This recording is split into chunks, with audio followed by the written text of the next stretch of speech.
Hello, my name is Kamaljeet Kaur and I'm a student nurse practitioner at United States University, and I'm going to make this abdominal exam video for my grading purposes, and as a requirement it needs to be uploaded on YouTube under unlisted title for grading purposes, so my professor can see this video and she can grade me for my work.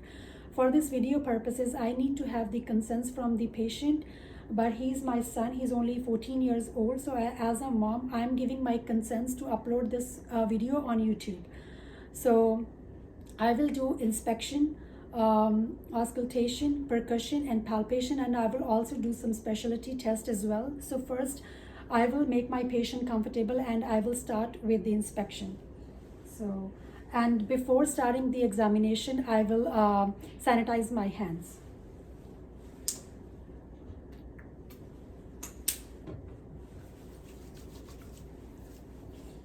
Because hand hygiene is very important before starting with any examination to prevent any kind of infections. So Gary, I'm going to put this pillow under your knees so you can be comfortable during the examination. Okay, can you please drape your t-shirt towards your chest? Thank you. So first I will start with the inspection. For this inspection part I will visually look for any abnormalities or contour of the abdominal wall or any peristalsis movement, which I did not notice any abnormality in his abdomen. And I will also look for the color of the skin, any bruises, any cuts or any jaundice, or I will also check his eyes for the sign of jaundice. So I did not notice any discoloration, any bruises on his skin. Can you please take your glasses off so I can check your eyes? Can you just look upward? Okay, so eyes looks okay. The sclera is white, so there is no symptoms of jaundice. So I have complete my inspection and I did not find any abnormalities, and now I'm going to moving forward with auscultation. For auscultation I will use my stethoscopes, and for some auscultations I will use both diaphragm and bell. So first I will auscultate the abdominal cavity for bowel sounds, and I will use the diaphragm of my stethoscope. For this auscultation I will divide the abdominal cavity in 4 quadrants, and I will start from the right lower quadrant and I will go clockwise towards the left lower quadrant. So I will start auscultating for the bowel sounds with my stethoscope. I will place the diaphragm of my stethoscope on the lower right quadrant, and I will listen for the bowel sounds. I will go clockwise to the left lower quadrant. So normal bowel sounds is 5 to 30. If it's more than 50, if it's more than 30, it's called hyperactive bowel sounds, or if it's below 5, it's called hypoactive. But he has normal bowel sounds and it's between 7. So now I will auscultate for the aorta, renal arteries, iliac arteries and femoral arteries. For this auscultation I will use both the diaphragm and bell, and I will look for any bruit or thrill. So now I'm going to start for the aorta, and for aorta it lies 3 centimeters above the umbilicus, and it's lying on the left side of the abdominal cavity. So I'm going to start with the auscultation for aorta. I'm going to listen for the aorta with the diaphragm. Now I'm going to listen with the bell. I did not heard any bruit. Now I'm going to listen for the renal arteries, which lies lateral sides to the aorta on both right and left side. So now I'm going to place the diaphragm on the right renal artery. I'm going to listen with the bell. I did not notice any thrill or any bruit. Now I'm going to place my diaphragm on the diaphragm of my stethoscope on the left side of the renal artery, and I'm going to listen with the bell of the stethoscope. I did not heard any bruit or thrill for the renal arteries. Now I'm going to listen for the iliac arteries. it lies on the both sides of the abdominal cavity, and it's mostly it lies along like near about the umbilical region. So I'm going to place the diaphragm of my stethoscope on the left side of the right side of the iliac artery.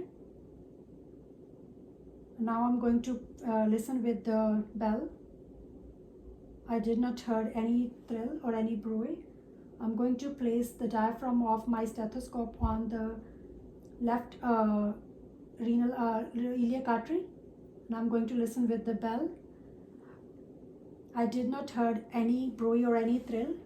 Now I'm going to listen for the femoral arteries, which lies on the both sides, on the right and left, in the groin region. I'm going to use my diaphragm of my stethoscope first to listen. Normally it's listen with the bare skin, but for the video purposes I'm going to listen on the clothes, over the clothes. I'm going to place the diaphragm of my stethoscope in the femoral artery, and I'm going to listen with the bell. I did not hear any thrill or any bruit. Now I'm moving forward on the left side, and I'm listening with the diaphragm of my stethoscope. Now I'm listening with the bell, and I did not heard any thrill or bruit on the both femoral arteries, which is a normal finding for him. Now I'm going to auscultate for the hepatic friction rub or splenic friction rub. For hepatic friction rub, I'm going to place the bell of my stethoscope below the costal region, and I will ask the patient to inhale and exhale. If he feels any pain, then it could be a positive sign for liver enlargement. So now I'm going to listen for the hepatic friction rub. Okay, can you, when I'm going to put the stethoscope on your skin, can you just inhale and exhale? I'm going to place the I'm going to place the bell of my stethoscope below the costal region on the right side. Can you check inhale and exhale? Did you feel any pain? No. Okay. And I did not heard any friction while I was auscultating with my stethoscope. Now I'm going to auscultate for the splenic friction. I now have placed the bell of my stethoscope below the costal region on the left side to heard for splenic friction. Can you please inhale or exhale? And I did not heard any friction when he inhale or exhale, which is like a normal sign. If you heard any friction during inhalation or exhalation, it could be positive sign for splenomegaly. So now I'm moving forward with my third assessment, which is called percussion. So for percussion, we are looking normally for two sounds, which is timpani or dull sounds. Normally, like in the cavities where the patient have the air, it's normally timpani sounds, or if patient have any fluid or any tenderness going on, then the sounds should be dull.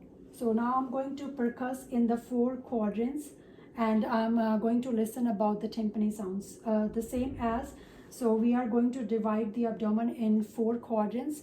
So I will start from the right lower quadrant, and I will go clockwise towards the left lower quadrant. So I'm going to place my hand on the skin of the patient, and I will percuss with the middle finger of the right hand, and I will tap on my left middle finger towards the distal end so I can feel the noise. So now I'm going to percuss the abdominal cavity.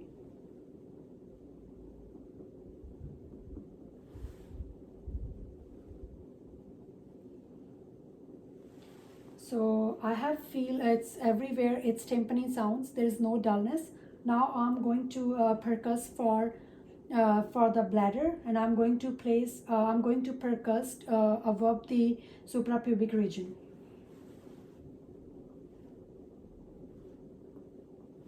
So it's a timpani sound there. If the patient's bladder is full, you can hear the dull sounds. Or if there is any tenderness going on, then you can hear the dull sound. Now I will percuss for the lower border of the liver, or we can also find the liver span as well. So I will, for the liver span, I will start from the right lower quadrant, and I will percuss where the sounds will change from timpani to dull.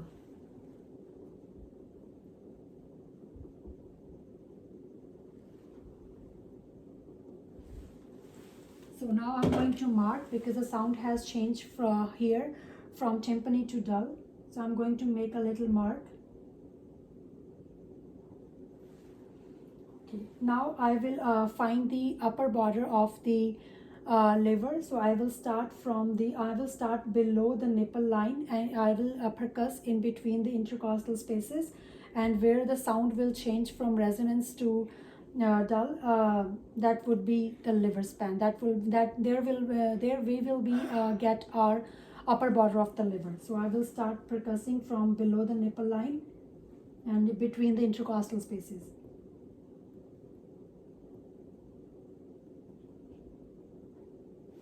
Okay, so here the sound had changed. Now I'm going to measure with the ruler. So I will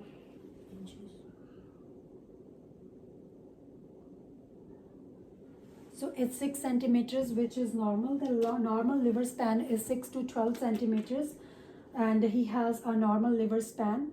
So now we will move to the palpation. Palpation has two parts, which is like the normal palpation and the deep palpation. So first I'm going to palpate the light palpation. So I'm going to do the light palpation first, where I will look for any tenderness, or it will also help the patient to get ready for the deep palpation, so we can find out about the tenderness. Now I'm going to place my hand, and I'm going to lightly palpate your abdomen. If you feel any pain, just let me know. And we will start same from the lower right quadrant, and we will go clockwise to the left lower quadrant to lightly palpate. Do you feel any pain? No. Okay. Now we are moving towards the deep palpation, where I'm going to use both of my hands, and I will press his abdomen into about 3 to 5 centimeters deep, so I can feel any tenderness or any abnormalities. I'm going to press a little deeper. If you feel any pain, just let me know, okay? So I'm going to put both of my hands, and I'm going to deeply palpate, and if you feel any pain, just let me know, okay? So I will start from the right lower quadrant, and I will move along with all quadrants, and I will go towards the lower left quadrant. Did you feel any pain? No. Okay, so it means the patient does not have any tenderness going on, which is a normal finding for the patient.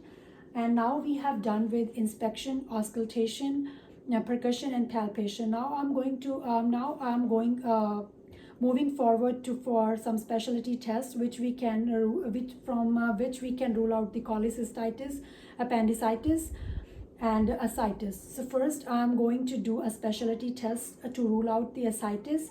For this test, we are going to place the left hand or either the right hand of the patient on his umbilical in the middle of the umbilicus, and we can tap from one side to another. If you feel any wave, it could be a positive sign. So Gary, can you please give me your hand, and can you just place your hand like this on your abdomen? So we will put the hand like this to prevent the overlapping of the organs. So now I'm going to place my left hand on his right flank region, and I'm going to tap with my right hand from the left side to feel any wave. Okay, now I'm going to tap, okay? Okay. I did not feel any fluid wave towards the right hand side, so it means the patient does not have any fluid in his abdominal cavity. The patient does not have ascites. And now I'm going to perform the Murphy's test, which is performed to rule out the cholecystitis. In this test, I'm going to place my right hand below the costal region, and I will ask the patient to inhale or exhale. If if he will feel any pain, that it could be a positive sign for cholecystitis. Gary, I'm going to place my right hand below your costal region, and when I'm going to ask you, take a deep breath. Okay, inhale or exhale. Okay, I'm going to push it a little harder. Just inhale, exhale. Okay, did you feel any pain? Okay, the patient did not feel any pain. If the patient feels any pain when I was pressing during inhalation, so it could be a positive sign for cholecystitis, as he did not feel any pain or his facial expression did not get changed. I did not notice any pain on his face. It means this is the negative sign. For next one, we can do, there are some tests to rule out the appendicitis as well. Now I'm going to perform the psoas test, which is to rule out the appendicitis. I'm going to place my right hand on the patient's right knee, and I will ask the patient to lift his knee against the resistance of my hand. Gary, can you please lift your leg up? Did you feel any pain? No. Okay. If the patient does not feel any pain while lifting, it means the appendicitis sign is negative. But while the patient is lifting his leg and he is feeling pain in the right lower quadrant, it could be a positive sign for appendicitis. For arbitrator test, I will ask the patient to bend his knee. Gary, can you please bend your knee? And I will internally rotate his hip joint by placing my right hand on his ankle, and I will move his right leg towards me. Did you feel any pain? No. Okay. If patient feel any pain while moving his leg towards you, it could be a positive sign for appendicitis. Now the next is McBurney's point or rebound tenderness. For this test, we can draw an imaginary line, or from the anterior superior iliac crest, we can take 2/3 from anterior superior iliac crest towards the umbilicus. And I will put my fingers at the 2/3 part, and I will ask and I will press hard and just quickly remove my hand. If the patient feels any pain, it could be a positive sign for rebound tenderness or appendicitis. Gary, I'm going to push a little hard. Did you feel any pain? So McBurney's sign is also negative for appendicitis. The patients having positive appendicitis could feel the pain. So now I have done with this one, and there is another test which we can do to rule out the pyelonephritis or inflammation in the kidneys. Gary, for this test, can you please sit down and put your back towards the camera for the proper visualization? Can you just move towards the camera? A little more this side? Okay. Can you just drape your t-shirt? Now I'm going to perform the CVA tenderness test. This is the test to rule out for the inflammation in the kidneys or pyelonephritis. For this one, we need to find for the intervertebral costal region. So we will feel the vertebrae. We will feel the costal region.